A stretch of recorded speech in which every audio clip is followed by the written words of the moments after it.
Hello friends, a warm welcome to our very own channel Ammu&You. I am Ammu and here today I am with a horror story, Red Hydrangeas, written by Victor Banerjee, to narrate to you. The story has been edited by Ruskin Bond. So, Red Hydrangeas, written by Victor Banerjee.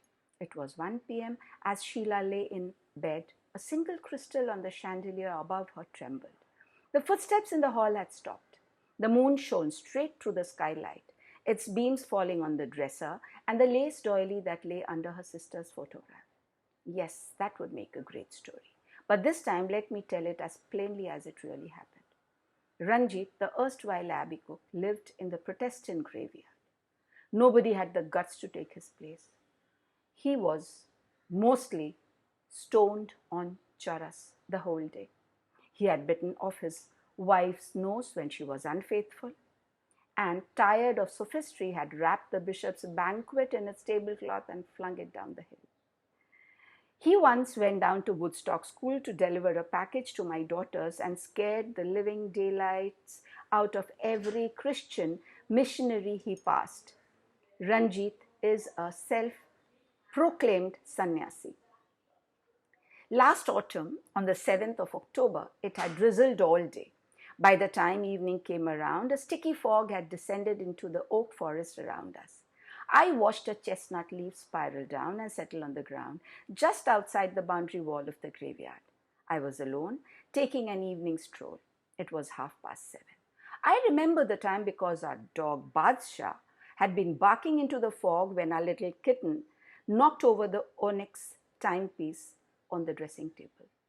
I could hear Ranjit's laugh resounding through the oak trees and wondered what was amusing him. As I passed the cemetery gate and looked up, a sudden chill wind twisted around the weepy sycamores with a groan. Something caught my sleeve. I turned. A large red tongue and dirty spiky teeth grinned at me. I could have died, but it was only Ranjit. He was swirling his head and glaring at me through the long strands of matted hair that swished past his face. He stopped and stared deeper into my guts.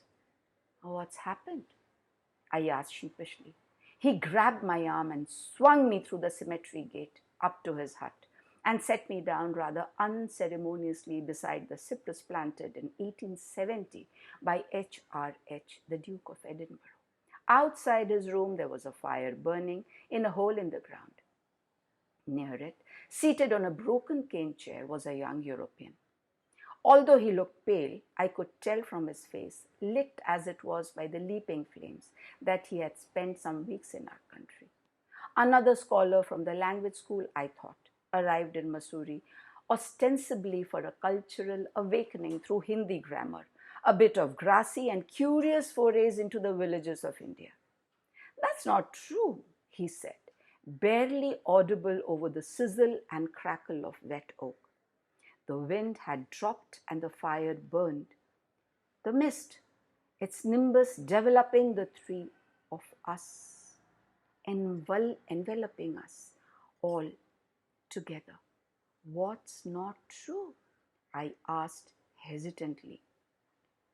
"I have come here in search of my daughter," he continued. "Ranjit knows my little girl." A sudden roar of laughter from Ranjit startled me. "She left looking for red hydrangeas and hasn't come back. It's a rare flower, difficult to find, blood red. There used to be some growing here." I noticed he held a twisted length of iron railing in one hand. "I wish the rain would let up. I can't stand the monsoons." His ashen lips quivered with a soft chuckle. "I'd love some tea, but can't swallow the stuff Ranjit makes." By the time Ranjit had disappeared, a mocking laugh rang through the silence and came from far off. There was a sudden crash in the branches above.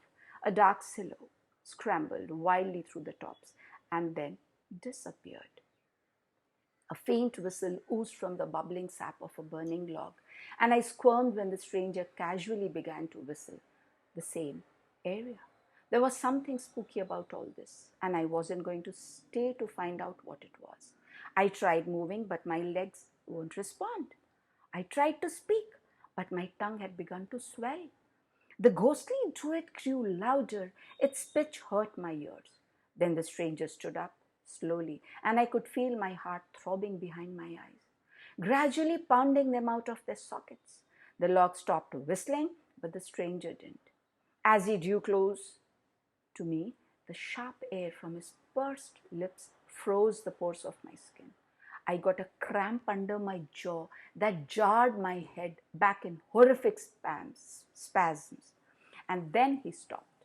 The blood rushed back into my face, scalding the skin around my eyes. But I still could not move. Then, "Goodbye, Victor," he said, with a warmth that miraculously soothed every nerve in my body. "If you see Anna, tell her not to bother about the red hydrangeas." He walked away past fallen angels and crumbling urns, tapping the twisted rod against the riding boots I now noticed he was wearing.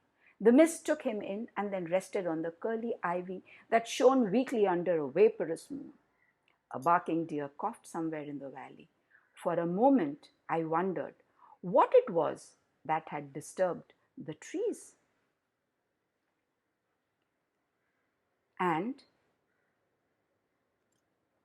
suddenly, I thought, was it a langur? No, it wasn't. Nothing was there. Where did it vanish so suddenly if it was? It's a mystery I have never been able to solve. I stepped out of the cemetery and walked back home. The next morning, Ruskin Bond, a cheerful author of several ghost stories, dropped in for breakfast. I told him about my weird encounter. He paled and grew terribly excited. We decided to go talk to Ranjit. It would only take a few minutes. We hopped over the boundary wall of the graveyard and could see Ranjit pottering around outside his hut. He saw us coming and burst into peals of laughter, his face artistically covered with the ashes of yesterday's fire. Suddenly, through a cluster of irises, a piece of twisted metal caught my eye. "Look," I said to Ruskin, "that's it. That's what he was holding in his hand last night." The piece was struck into a grave. The morning dew still sparkled spectrally in the grass, and a little drop ran down the length of the metal rod and seeped quietly into the earth. Ruskin had meanwhile cleared the lichen from the headstone, and we both stared with disbelief at the words engraved. "Here lieth Richard Andrew Hughes, Lieutenant Colonel of the 61st Cavalry, a loving father. Died 7th October 1926. Erected by his loving wife Mary Ann." Ruskin gasped as he saw something behind me. I turned quickly and fell over backwards on him. It was Ranjit, who had quietly crept up on us. We both laughed uncontrollably, untangled ourselves with enormous relief while Ranjit just stood there laughing at us. He was pointing a grimy finger at a little mound of grass nearby. I crawled over, still sniggering from the fright we had got, and tried to read the broken lettering on the grave. "In loving remembrance of Anima, our beautiful daughter, aged 6, died October 2, 1926. She rests beside her father, who died heartbroken, erected in deep sorrow by her mother, Mary Ann." Strangely though, my story doesn't end here.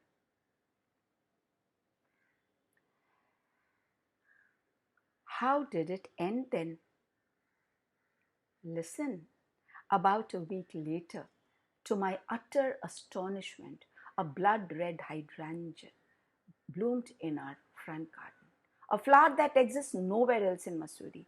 I had never spoken to my wife about the happenings of that night, and so went straight to Ruskin to discuss the phenomenon.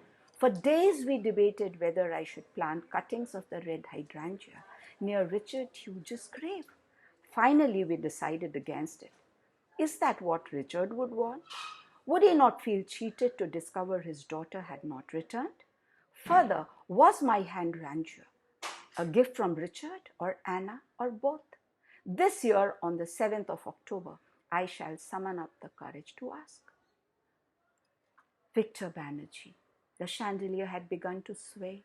Its prisms cast patterns across her sister's face, so it seemed she was drowning again. The tinkling crystals muffled the steps that were coming closer to the door.